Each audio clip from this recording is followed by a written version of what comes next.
Шайлоого катышкан партиялардан биринчи болуп Атамекен партиясынын съезди Борбордогу Горький аянтында болду. Съездге Горький аянты бекер тандалып алынбаган. Бакиевдин убагында оппоненттерин уруп сабап өлтүрүүгө чейин барып, массалык куугунтукка алып жаткан чакта оппозицияга чогулганга, сүйлөгөнгө тыюу салынып, аларга Горький аянтында гана чогулганга уруксат эле. Съезд Максим Горькийдин «Буравестник» деген ыр менен башталды. Горький революциялык өзгөрүүлөрдүн, карапайым адамдардын укугун коргогон политарь жазуучусу. «Буравестник» кыйынчылыктардан тайманбай, чегинбөө күрөшүнүн гимни. Только гордый буревестник реет смело и свободно над седым от пены морем. Все мрачней и ниже тучи опускаются над морем и поют, и рвутся волны к высоте навстречу грому. Съезде Атамекен партиясы бүгүнкү бийликтин саясатын кескин сындап, жеке бийликтин күчөшүнө каршы экендигин, бүгүнкү экономикалык социалдык кризиске бийликтин шалаакылыгы негизги себеп экендигин айтып, өздөрүн оппозициялык альтернативалык күч катары жарыялады. Биз кыйынчылыктардан, чакырыктардан коркпойбуз. Бизди пингвин эмеспиз. Жашынып жатып алгандай. Biz açık taymanbay çıkabız degенди bildirет. Biz bugün özümüzdün oppozitsiyalık, alternativalık siyasi güç ekendигибизди ушул жерден жарыялайбыз. Эгемен коалициясына бириккен Реформа партиясынын лидери Клара Сооронкулова Атамекендин тизмесине тайманбаган адамдар келип кошулууда. Биз адамдардын үмүт отун, күрөш отун жандырышыбыз керек деди. Сокол взлетел очень высоко, разбился о скалы. Но капли его крови превратились в искры, которые зажгли сердца миллионов людей. Рожденный ползать, летать не может. Мы рождены летать высоко. Мы рождены летать свободно. И зажигать сердца людей. Спасибо. Спасибо, Кларыжа. Атамекенчи депутат Наталья Никитенко өлкөдөгү бүгүнкү кырдаал жөнүндө сүйлөдү. Кымбатчылык желкеден алып, азык түлүктөн тарта баарынын баасы асмандап жатканын айтып сындады. Президент Жапаров өзү максатына жетти. Элдин максатын аткара алабы? Биздин максат элдин жүрөгүндө от жагуу деди. Мы получили самый высокий рост цен среди всех стран бывшего Союза. Растут цены на все, и каждый на себе это ощущает. Продукты питания, ГСМ.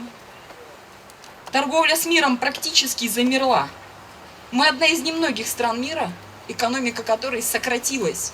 Да, пандемия повлияла, но несмотря на это, например, у наших соседей в Узбекистане за первое полугодие рост экономики более 6%, в Таджикистане более 8%.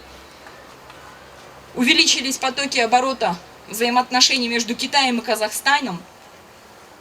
А у нас снижение по всем показателям. Это объективные факты. Факты упрямая вещь, дорогие товарищи. Biz biriksek жылайбыз. Биздин тарыхыбыз бар. Атамекен партиясынын тарыхы бар. Бүгүн Атамекен партиясы менен бирге аттанган партиялардын баарынын тарыхы бар. Ошондуктан бирге болсок, бекен болсок, баары биздин алдыбызда. Бүгүн саясий акыбал кандай ситуацияда? Biz açık aytышыбыз керек. Былтыркы 3 партияны айтып атабыз, быйыл 3 эмес, а 3кө дагы кошумча 1-2 партия даярдалып атат, баарыбыз билебиз. Бүгүнкү күндө шайлоого бийлик кандай даярданат, анда билебиз. Мечты Садыры Жапарова исполняются. Но исполнит ли Жапаров мечты кыргызстанцев? Алгачкы бештиктеги экс-айыл-чарба министри Тилек Токтогазиев Кыргызстандын өнүкпөгөн себебине токтолду. Мунун себебин адамдардын менталитетинен, мүнөзүнөн издеди. Биздин мүнөзүбүз болсо, биздин тагдырыбызды аныктайт. Азыркы учурда Кыргызстан өзгөчө бир оор кырдаалда болуп атат да. Дүйнөдө 2 мүнөздөгү кишилер бар. Биринчиси булар эгемен мүнөздүү кишилер бар. Буларды эч ким башкара албайт. Булар өзүнүн эрки менен чечим чыгара албаса, өзүнүн эрки менен бир нерсени тандабаса, буларды эч ким башкара албайт. Буларды башкара турган чыныгы лидерлер болот. Экинчи мүнөз бул кул мүнөз. Кулдарды ушу башкаргандар, кожоюндар болот. Анан жылдан жылга ар кандай бир көйгөйлөр пайда боло бергенде ушул кул мүнөздөгү кишилер бир куткаруучуну издеп калат. Бирөө келсе, ушу бирөө келип туруп эле биздин тагдырыбызды чечип кетсе, бирөө келип эле бизге бир алтындарды таратып берсе. Коррупция менен аюусуз күрөшкөн Кыргыздын Навальный аталган журналист Али Токтакуновдагы атамекен менен шайлоого аттанганын айтып, журналист катары маселелерди көтөрүп гана келген. Депутат болсом, маселелерди чечем деди. Журналист катары менин мүмкүнчүлүгүм фактылар менен алардын айыбын ачып, коррупциялык былыктарын ашкерлеп коюу гана болду. Мындан ары биздин полномочиябыз жетпеди. Ошондуктан полномочияны кеңейтиш үчүн, ошондой ууруларды колго чабыш үчүн, ошондой ууруларды элдин рызкысына жолотпош үчүн, уурдап кеткен байлыктарыбызды кайтарыш үчүн мен бүгүн саясатка аттанып атам. Эмне үчүн атамекен, эмне үчүн эгемен коалициясы? Эмне үчүн атамекен, эмне үчүн эгемен коалициясы деп суроо салышы мүмкүн. Тайманбас, коркпос, майышпас адамдардын катарында турууну кааладым.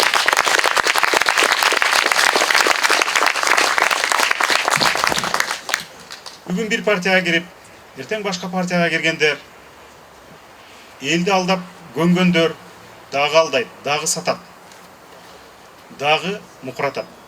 Биз алардын жолун бууйбуз. Мен бүгүн коркпогон адамдар менен бирге эгемен коалициясындамын. Эгемен коалициясынын мүчөсү, Туран партиясынын лидери, түрмөдө жаткан Жеңиш Молдокматов жолдогон катты Эрлан Бекчоро уулу окуду. Эмнеге мен Жеңиш Молдокматов жана Тилекмат экөөбүз түрмөдөбүз? Жетим тоону Кытайга бербей алып калганыбыз үчүн. Чек ара шылтоосу менен Кемпирабад, Орто Токой суу сактагычтары Өзбекстанга берилгенде талашып кайра кайтарганыбыз үчүн. Эл менен макулдашпай, парламентте талкууланбай, камбарата биргесин белгисиз шарттарда Ташкент менен курабыз деп суунун башын коңшуларга бергенде каршы чыгып, акыры келишимди бузурганыбыз үчүн. Шашылыш чийки мыйзамсыз жолдор менен алынган конституцияга каршы чыкканыбыз үчүн. Бийликтин бир колго өтүшүнө каршы турганыбыз үчүн. Казинолордун региондордо, райондорго ачылышына каршы чыкканыбыз үчүн. Чындыкты айтып, жаркын келечек үчүн күрөшүп, биз бүгүн түрмөдөбүз. Эң эмоционалдуу сөздү партиянын мүчөсү Канбек Мырзаканов сүйлөдү. Жогорку билими жоктор депутат болгонго укугу жок делген чечимде адам укугун чектеген бүгүнкү бийликтин аракетин сынга алды. Мырзаканов көзү азиздигине байланыштуу диплом албай калганын өзүнүн мисалы менен айтты. Гражданин Кыргызстана имел право избирать и быть избранным. Там не было написано, что он должен иметь диплом. Я, к сожалению, не имею диплом. Но я учился в политехническом институте. И, к несчастью, я потерял зрение и стал инвалидом. Я не опустил руки. Я продолжаю работать и приносить. Я думаю, приношу пользу своему народу. Понимаете? И сегодня вот эти плебеи, которые написали новую конституцию, они там, это мое право отменили. Теперь тысячи таких людей, как я, не имеют права быть избранными, не имеют права быть избранниками, ел өкүлдөрү боло албайт. Мен билим үчүнмүн. Бирок сапаттуу билим үчүн. Мен жогорку окуу жайлары бизнеске айланып, дипломдорду сатып жатканда, мен андай дипломду сатып албаймын. Кыргызстандын калкынын 20% жакыны гана жогорку билими бар. Дээрлик 80%нын жогорку билими жок. Айылдык кеңешке дагы жогорку билимдүүлөр келсин деген долбоор сунуштап жатышканын айткан жаш лидер Эрлан Аскаров карапайым адам турмушундагы арыз муңун айта албаганы накта адам укугун тебелөө дейт. Мен депутаттыкка татыктуу бир адам жөнүндө айткым келет. Ал менин алдымда сөз сүйлөгөн Мырзаканов Каныбек агам. Тайманбас, билимдүү, оратор. Алты саны аман адамдарга караганда эл үчүн көбүрөөк күйүп, көп иш жасап жүрөт. Өзгөчө улуу атамекендик согушта дайынсыз жоголгондорду издөөдө, алардын эрдигин даңазалоодо, жаш муундарга үлгү көрсөтүп, тарыхтын билинбеген барактарын иликтеп жүрөт. Бирок Каныбек ага өзү айткандай, ал депутат боло албайт. Анткени бүгүнкү бийлик дипломдуулар гана жогорку кеңештин депутаты болот деп элдин укугун чектеп койгон. Кыргызстандын 5тен 1 бөлүгү гана жогорку билимге ээ. Ошондо элдин көпчүлүк бөлүгүн шайланууга, сүйлөөгө укугунан ажыратып койдукпу.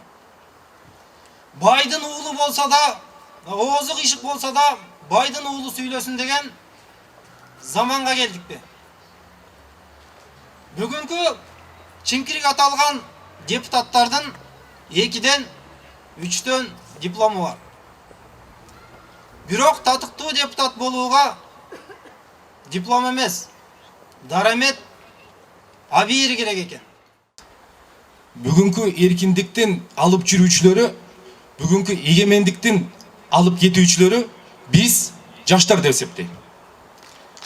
Жаштарда жалын бар, жаштарда дем күч бар, жаштарда кубат бар.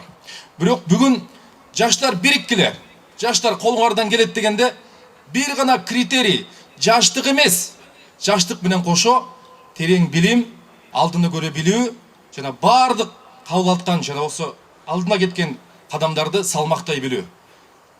Бүгүнкү альянс жаштык менен, дем күч кубат менен тажрыйбанын айкалышы десем эң туура болот деп эсептейм. Президенттик өлкөдө бир дагы кичинекей президенттик өлкөлөрдүн өнүккөн агентин айтып бергилечи, жок андай.